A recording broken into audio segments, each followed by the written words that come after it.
संसार वालों पर भरोसा करोगे तो एक दिन टूट जाएगा, पर कुबरेश्वर बाबा पर भरोसा करा तो कभी टूटने वाला नहीं है। वो निभाता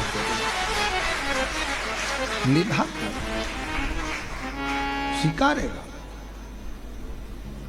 और उसने स्वीकार लिया, जीवन सार्थक हो गया। उसने स्वीकार।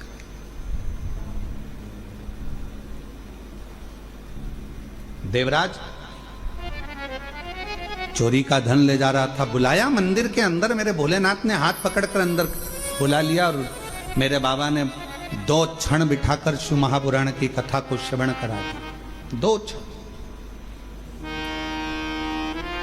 दुनिया के लोग भले शिव महापुराण को समझे ना समझे हमें नहीं मालूम, पर इतना जरूर मालूम है, जिसने जिंदगी में शिव महापुराण की कथा को दिल से सुन लिया, स्वीकार कर लिया, उतार लिया, उसकी जिंदगी में वो कभी धोखा नहीं खाएगा, वो जिंदगी में कभी ठोकरे नहीं खाएगा, कभी नहीं खाएगा।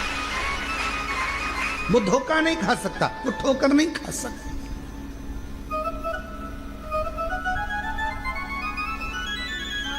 भगवान शंकर पर जो जो सामग्री हम समर्पित करते हैं, शिव जी को बेलपत्र चढ़ाई वो भी औषधि है, शिव जी को जल चढ़ाया वो भी औषधि है, शिव जी पर धतूरा चढ़ाया वो भी औषधि है, शंकर भगवान पर शमी पत्र चढ़ाया वो भी औषधि है, शिव जी पर भस्म चढ़ाई वो भी औषधि है, शिव जी को जल समर्पित कर रहे हैं, दूध समर्पित कर रहे हैं, शहद समर्पित कर रहे हैं। हम भगवान शंकर को जो सामग्री समर्पित कर रहे हैं वो संपूर्ण औषधि का कार्य ही करती है, संपूर्ण औषधि का।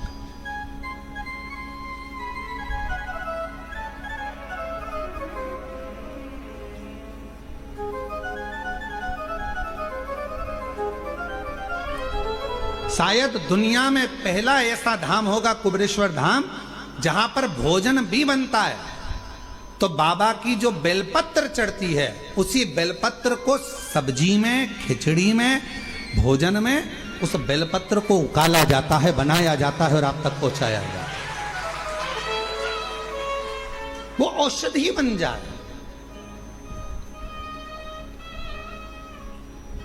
लोग नहीं पहचान पाते, पर जो जानने वाले हैं, जो कोई व्यक्ति कहे कि औषधि, शमी के वृक्ष, बेलपत्र का वृक्ष, उसके नीचे की मिट्टी हो, उसके नीचे की रज हो, वो भी औषधि का कार्य करती है।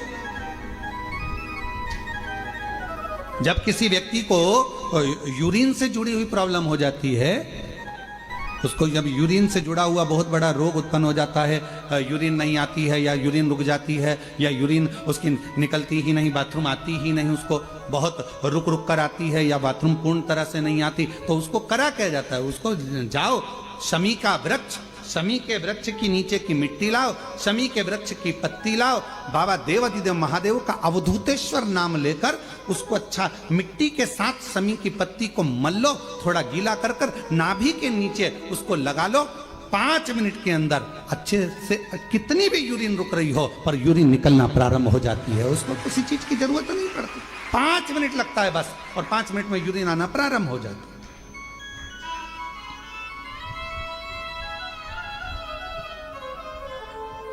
उस शमी का वृक्ष, वो शमी का पौधा, वो शमी का वृक्ष कोई साधारण नहीं होता।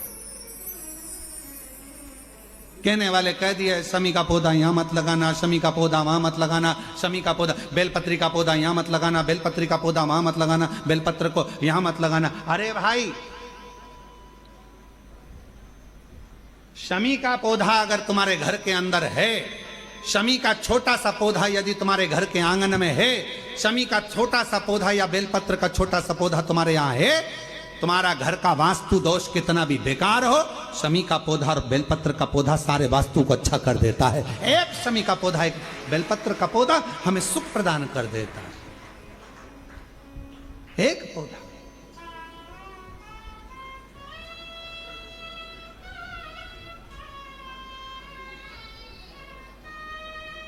उस शमी के पौधे को ना पहचान रहे लोग, उस बेलपत्र के पौधे को ना पहचान रहे लोग।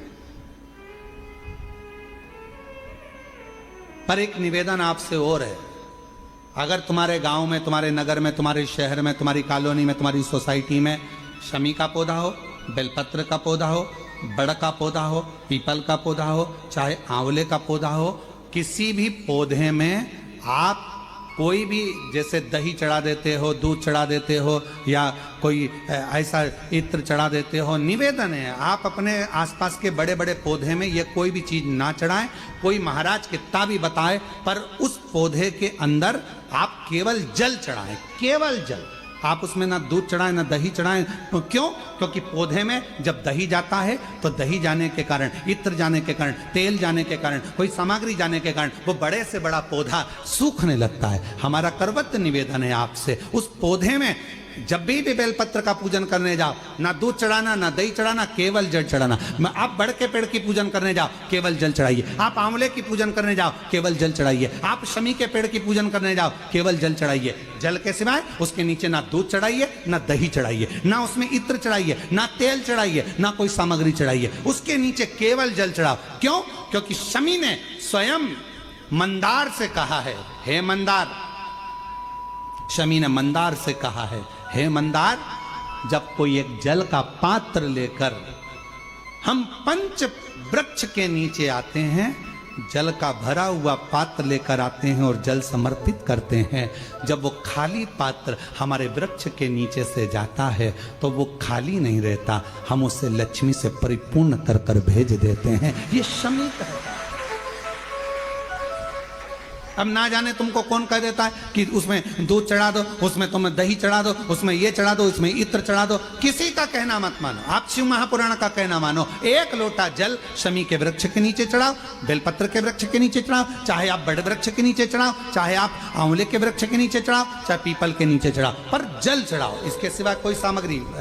अभी हमने देखा कई लोग, अभी दीपावली के पहले हमने देखा भारत के भूमि में कई ऐसे लोग हैं जो ना जाने कहां कहां से ऐसे लोग पृथ्वी पर आ गए हैं, जो लक्ष्मी की पूजन करते हैं और अगले साल की लक्ष्मी को उठाकर पीपल के पेड़ के नीचे धरी आते हैं, आंवले के वृक्ष के नीचे रखे आएंगे, कहीं बड़ वृक्ष के नीचे रखे आएंगे। रोड के किनारे जितने वृक्ष लगे हैं, सबके घर की लक्ष्मी मैया, सबके घर की लक्ष्मी जी की मूर्ति, गणेश जी की मूर्ति, इस देवता की मूर्ति, उस देवता की मूर्ति, सारी मूर्तियां पेड़ों के नीचे रखी हुई है। तुम्हें कौन ने अकल दे दी ऐसी? तुम्हें अकल किसने दी ऐसी? कौन ने विवेक दे दिया कि घर की पुरानी मूर्ति को पेड़ के नीचे ले जाकर रख दो? तुम्हारे घर की पुरानी मूर्ति है, घर में एक बाल्टी लो, घर में एक टब लो, उस बाल्टी में पानी भरो, तुम्हारे घर की पुरानी मूर्ति उस पानी के अंदर डाल के रखो। जितने दिन में गल जाए, 15 दिन, 20 दिन, 25 दिन, जब गल जाए तब उस मूर्ति की मिट्टी को किसी पेड़ के नीचे ले जाकर डालो, पर अपने देवी देवता को किसी वृक्ष के नीचे ले जाकर मत रखो, उनका अपमान मत करो, उनको अपमान मत करो। ना जाने कौन ऐसा विवेक दे देता है तुमको, ना जाने कौन ऐसी बुद्धि दे देता है कि भगवान की अगले साल की मूर्ति को गणेश जी की उठाओ, पेड़ के नीचे रखिया, लक्ष्मी जी की मूर्ति उठाओ, पेड़ के नीचे रखिया, देवता की मूर्ति उठाओ, पेड़ के नीचे रखिया। नहीं,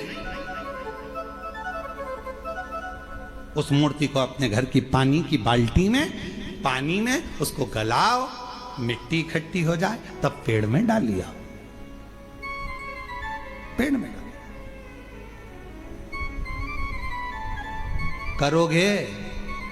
अरे बोलो तो जम के कि यहां से सुनी और यहां से निकाल दी, बची कुची थी, कथा में से गए तो झटकार दी।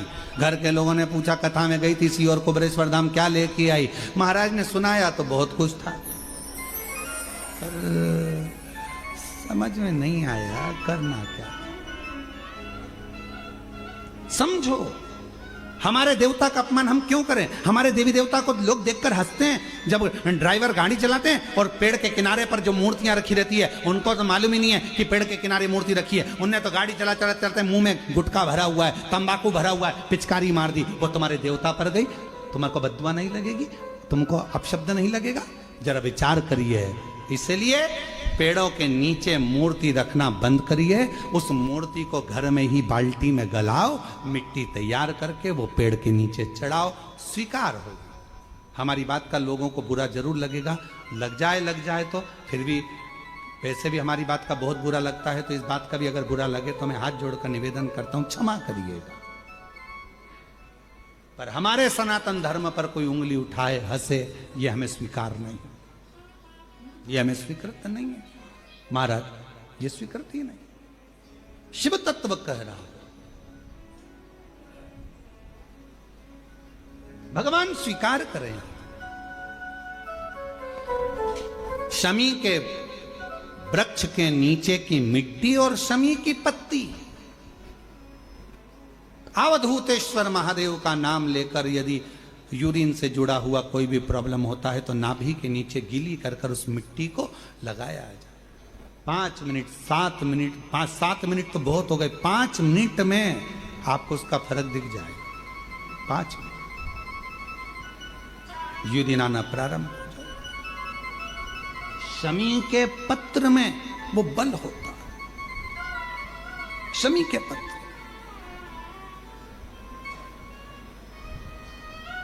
हम कईयों से कहते हैं कि अगर आपको लग रहा है कि डॉक्टर बोल रहा है कि कोई बड़ी बीमारी हो रही है, कोई तकलीफ, आपके मन में भी आपको ऐसा लग रहा है कि कहीं मेरे को घुटने ना बदलाना पड़ जाए, कहीं मेरे को ये बीमारी ना हो जाए, आपको ऐसा महसूस हो रहा है, तो आप बेलपत्र के वृक्ष के नीचे थोड़ी देर बैठो, वहां की मिट्टी को अपने शरीर पर थोड़ा सा लगाओ और श्री शिवाय नमस्तुभ्यं,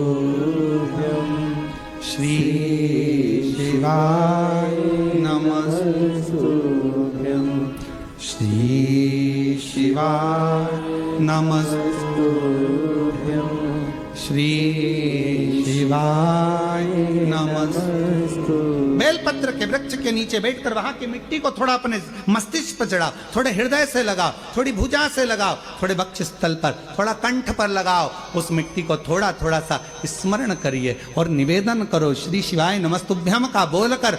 खुद अपने आप अपनी बुद्धि से ही निकलना बंद हो जाएगा कि आपको ऐसा लग रहा था कि बीमारी होगी, घुटने बदलना पड़ेगा, ये करना पड़ेगा, अपने आप वो नेगेटिवता बाहर होगी और आप धीरे धीरे स्वस्थ होना प्रारंभ होंगे, धीरे धीरे स्वस्थ।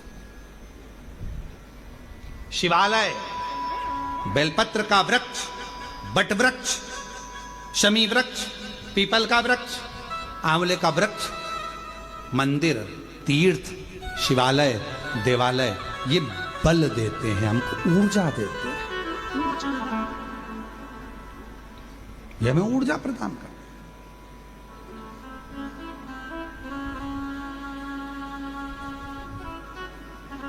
क्या मिलता है? कुबेरेश्वर बाबा की धरा पर आए हो, जल चढ़ा रहे हो, कथा सुन रहे हो, भूमि शयन कर रहे हो, अपना अपना दरी बिछाया, फटुका बिछाया, लेट गए, सो गए, सब होता है, सब।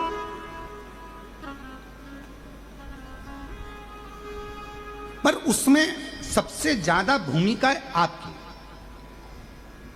आप किस भावों से भगवान को रिझाने के लिए आए, कितने विश्वास के साथ आप बाबा को रिझाने के लिए आए।